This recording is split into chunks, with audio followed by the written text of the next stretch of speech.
हाँ तो दोस्तों आपका भी मन में चल रहा होगा कि आखिर पवन भैया कि इतना बड़ा गाना आता है फ्लॉप कैसे हो जाता है, व्यूज नहीं आ रहा है। दोस्तों कारण क्या है, 15 घंटा हो गया और 1 मिलियन भी व्यूज नहीं आया पावर स्टार पवन सिंह के गाना पर। आखिर क्या कारण है कि इतना बड़ा फ्लॉप हो गया, वो भी बोल बम सॉन्ग पवन भैया का। तो दोस्तों क्या है पूरा मामला जानने के लिए वीडियो के अंत तक बने। उससे पहले अगर हमारे चैनल पर तो चैनल को सब्सक्राइब कर ले और बेल आइकन घंटी प्रेस कर दे ताकि इसी तरह का वीडियो सबसे पहले अगर आपके पास पहुंचे। लेकिन दोस्तों अगर आप फेसबुक पर देख रहे तो पेज को फॉलो करना ना भूले। तो चलिए दोस्तों वीडियो चालू करते। तो दोस्तों हम आपको बता दें कि आज पवन भैया का एक गाना आया सुबह में गौरा हो हमार, जो कि दोस्तों पवन भैया और सीपी राज की आवाज में गाना को रिकॉर्ड किया गया था। लेकिन दोस्तों कल एक गाना का पोस्टर जारी किया गया था, लेकिन उस पोस्टर में दोस्तों ये कंफर्म डेट नहीं बताया गया था कि ये गाना कब रिलीज किया जाएगा। तो दोस्तों फ्लॉप होने का कारण यही है।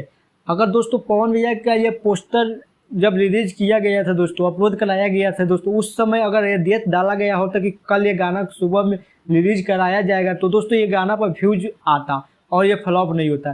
दोस्तों मैं आपको बता दें कि पवन भैया के चाहने वालों को ये पता ही नहीं था कि पवन भैया का सॉन्ग आज ही यानी कल आने वाला यानी आज, तो इस वजह से ये गाना फ्लॉप रहा दोस्तों। और दोस्तों टीजर इसका रिलीज किया गया तो वो भी 11 बजे रात को टीजर रिलीज किया गया। इस वजह से पवन भैया के चाहने वाले इस टीजर को ही नहीं देख पाए और ना ही वो उसमें डेट जो आया था वो पता चल पाया उन लोगों को। इस वजह से ये और फ्लॉप हो गया है दोस्तों, क्योंकि पवन भैया के चाहने वाले ये गाना को बारे में कुछ जान ही नहीं रहे थे। सिर्फ उनको मालूम था कि पोस्टर आया है, गाना 1-2 दिन में आएगा। वो पवन भैया के चाहने वाले उम्मीद लगाए थे कि ये गाना संडे या सोमवार को आएगा, लेकिन ये अचानक रिलीज कर दिया गया है आज ही। इस वजह से ये गाना और भी फ्लॉप हो गया है दोस्तों। और बात करें तो दोस्तों ये फ्लॉप होने का और कोई कारण है दोस्तों। फ्लॉप होने का ये कारण है इसकी दोस्तों, इस गाना का फ्लॉप होने का कारण दोस्तों पवन भैया ये गाना को खुद ना गाए हैं, इसमें साथ में सीपी राज की आवाज भी लाए। ये कारण और है दोस्तों, क्योंकि सीपी राज और पवन भैया एक साथ गा रहे हैं। सीपी राज जो गा रहे हैं वो अलग जा रहा है और पवन भैया जो गा रहे हैं वो अलग जा रहा है।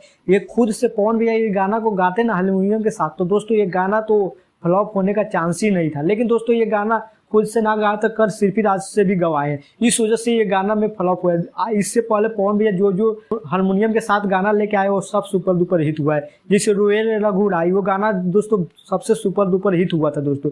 लेकिन दोस्तों हारमोनियम के साथ तो बैठे थे, लेकिन दोस्तों इसमें सीपी राज की आवाज बेकार कर दे रहा है ना। तो दोस्तों इतना वीडियो क्वालिटी इतना बेहतरीन है दोस्तों और इतना अच्छा गाना है दोस्तों, फिर भी ये गाना फ्लॉप होने का कारण ही नहीं था दोस्तों। यही 4-5 कारण था दोस्तों जिस वजह से पवन भैया के ये गाना फ्लॉप रहा। तो दोस्तों आप लोगों को क्या लगता है, क्या रीजन है कि पवन भैया के ये गाना फ्लॉप हो गया है? तो दोस्तों आप लोग अपना राय कमेंट में बता सकते हैं। चलिए दोस्तों फिर मिलते हैं अगले वीडियो में। फिलहाल अभी के लिए इतना ही। जय हिंद जय भारत।